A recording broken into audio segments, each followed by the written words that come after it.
Alright guys, Void of Dust Gaming here, bringing you some fresh content. And as I have played Violate the day before, I wanted to give you an overview of one of the...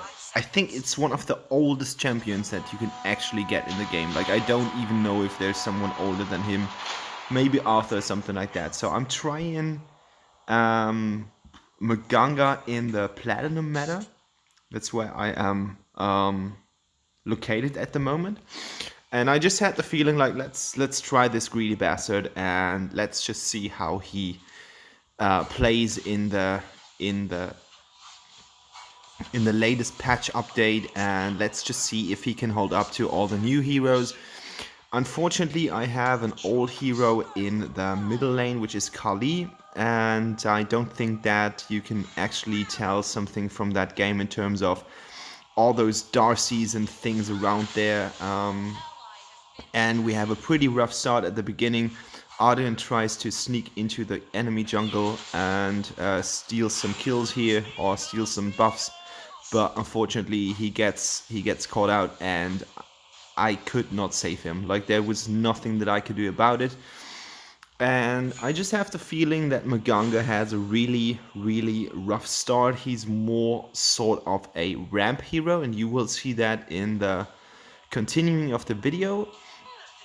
And for all the new guys and all the non-continuing players who like to watch every single patch and stuff and things and learn everything about the game, a ramp hero is pretty much someone who is weak at the beginning but becomes pretty strong or stronger the longer the game goes. And that is true for Mganga. Like, at the beginning there's pretty nothing that you can do besides farming, and as soon as you reach level 4, as soon as you get some items in, he becomes stronger and he actually gets good. Like, everyone will say like, yeah, Void, we know you have to farm and you have to, yeah, don't believe that. Like, of course that is true, and you will see how easily Kali farms him off here in that kind of case. That was stupid. That was something that could have been avoided. She timed her ult very well here. I don't have any armor, I don't have any items, so it was easy for her to just get that kill. And nonetheless, we're able to defend that tower later on. But Mganga really needs some time, he needs some farm. He can't do anything before his ult, and that is with all those new heroes like the Darcys, even Ignis, which is some sort of new hero, Liliana, and everything like that. Like, you can do something before level 4, but I just don't feel that there's actually that much room for Mganga before level 4. And the Mganga pro players will tell me differently. I know that. But my videos are not about pro players. My videos are about the people like you and me who like to have a nice game, who like to play with their friends, who like to just try new things, and that is the sort of stuff that I contribute to the Arena of Valor community. This is not about pro play, this is just about casual play, and I have like, at the moment I think I'm close to 1,500 games in Arena of Valor, and I think I have a learning curve, but it's still quite difficult for me to know what the enemy does, know what the hero does, and the more heroes the game contains of, and they are doing a pretty well job on selling that stuff because they want to earn money with that, and they try to earn money with you as well, because it's a company, it's not some friend that you try to compromise or try to engage to the game. So of course Tencent has an issue and they want to have money after you have been playing the game, and that is sort of okay because the game is free and you can basically have every hero in the game if you just continue on farming and playing games and stuff like that. But nonetheless, of course, they want to make money, and who's to blame for that? And that's a really nice situation where you will actually see how good Mganga's ult is, because I just killed the Murad on that, and that was he was on full health, I guess, and There's the potential of Mganga. You need to have the stacks, you need to use your abilities in order to get 5 stacks on them, because that's where your ult really shines.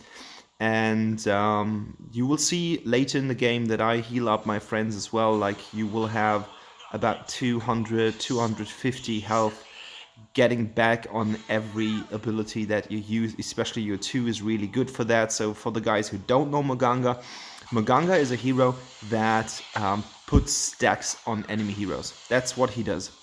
He puts stacks. You can see the 5 on the... and I defeated him. You can see the stacks on the enemy heroes. That is a number shining bright and indicating how much stacks you have already inflicted on the other hero.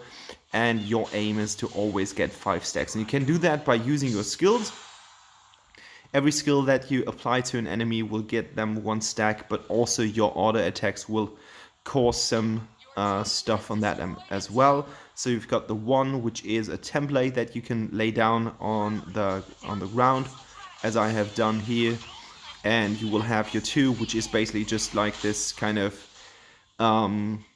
it's like some kind of fog that you apply to the ground. And then you have your ult, which is basically restricted by a certain range, and in that range every enemy will get damage, and that's based on the stacks that they have.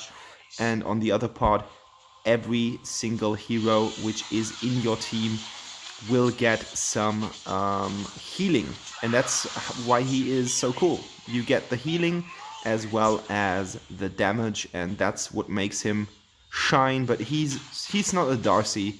He's not able to dish out loads of damage, burst damage as well. So he's quite sustaining. Like, you have to put the stacks up, put the stacks up, put the stacks up, put the stacks up, use your abilities, put the stacks up, use your abilities, put the stacks up. And then he suddenly becomes quite good. And the more items you got and the more stuff that you will have in the game, the better he gets. And it's just a really long way to that point. I'm sitting at level 8 and I don't have that many items. Like, I've got the Frosty, I've got the boots, I've got the first thing of the Phoenix tier, and even then I don't feel that I really participate in that game. Like, I just have the feeling that I can do better. And look at that.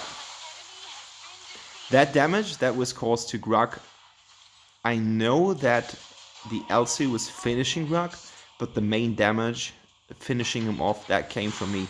That was the Mganga ult. It's quite strong, and the cool thing is you can hit enemies on the tower even if you are not there. That is what makes him so great. And at this point of the game, I just had the feeling that we should do Abyssal Dragon. Arden was calling for it. So I'm trying to stay off, and I'm trying to use my abilities in a way that the audience contributes from it. So you can see this little number above. And every time you use your ability, there will be the number on top of your head as well, which means that you are healed using your own abilities, which is really, really great. So you've got a lot of sustain, but on the other hand, you don't have that much protection. Like, your armor is thin. You won't buy any magic resistance because it just doesn't fit the kit. Like, you have to go full damage in order to use him quite well. I'm afraid that if you are using some sort of like health items like Barrett's Agony or something like that, you will just fall off even more. And that's true for Mganga, because, and look at that, like, I used the ult, I killed the Wisp. That is how you should play him. Like, apply stacks, and then as soon as an enemy gets low, you will just ult in. And with that, you will just have the maximum effect of what you are able to do. I got hooked in here. That's the third kill that they apply on me, which was stupid. But nonetheless, we are pushing the tower, and that's a good thing because we are on the upper hand of that game. As I said, Mganga is not one of the premier heroes. If I would rank him, like if I should rank him from A to D, I would say he's somewhere in the C department. Like, he doesn't have any escape mechanism. You have full damage on all of his skills. you have that kind of healing ability, but it doesn't make him so good that you can actually play him as a support, in my opinion. Like, I don't think that 200 health on one skill is enough to kind of make him valid for the support role. Especially if you have those great supports like Rock, who's able to reel people in. If you have Chogna, you've got Gildur and all those sorts of heroes. So that really doesn't appeal to make him a support hero. So he's stuck in the middle lane, and in the middle lane he's not the best hero at all. It's unfortunate. That's just how they designed him. That's how they thought they need to put him in the meta. He wasn't really... I don't even think that he was buffed at all in the latest patch coming out at the end of March. So you will... Yeah, that was like the heal. That's the point where I start to heal up the Chognar, because he's our tank. So I think that he should get the most heal possible. And 258, 260...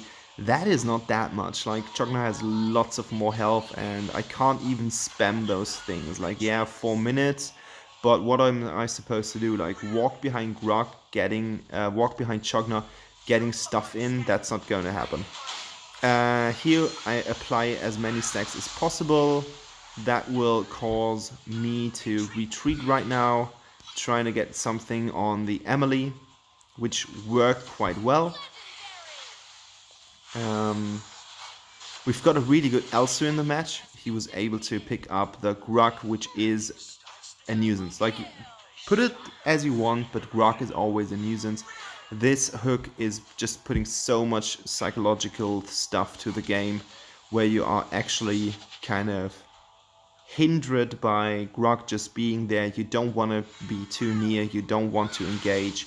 And 612 damage, that is not that much. Like, if you take Darcy with 2000 damage and even more, you know how capable mages can be in the current meta, and how they will actually be beneficial to everything that you are using. So this is kind of like the thing that you have to deal with as a Mganga player. Like, there are better mages out there, and they will pretty much get you. Yeah. Stupid situation here. Don't know what I did there. I should have retreated. I should have just run out, and that's basically everything that I can do about it. So you know, or you have seen, that 2 of those deaths could have been avoided. I'm not doing many plays. I'm not getting the 10, 20, 30 kills in there, but it is sufficient enough that we are sitting on a nice 30-14. I have to admit that my team was doing a really good job picking up team fights, picking up situations, so I was basically benefiting from it. If my team would have been worse, that could have been an easy loss for the team. I just want to give you an overview and a feeling how Mganga plays. You see the build, I will put it in the comments below so that you know what I have basically chosen. I think there isn't any option besides going full damage, as I said in the beginning, but we have pushed them so far that this is the game, and it will cause me to be the worst player on the team, which is fine. We won the game, so I'm not really disappointed by that. I basically took my share, so everything is all right. It just shows you he just needs some tweaking. Like, I think that he needs some ability. You have to take sprint, or you have to take flicker in order to make him work, in order to avoid situations where he can be easily farmed off. And I can imagine lots of really bad matchups against Ignis, against Darcy, against Raz. Raz would be pretty bad for you. And yeah, that's the score. So anyways, thank you for watching my channel. I'm Void of Dusk Gaming, and stay tuned, there will be more videos to follow. Bye bye guys.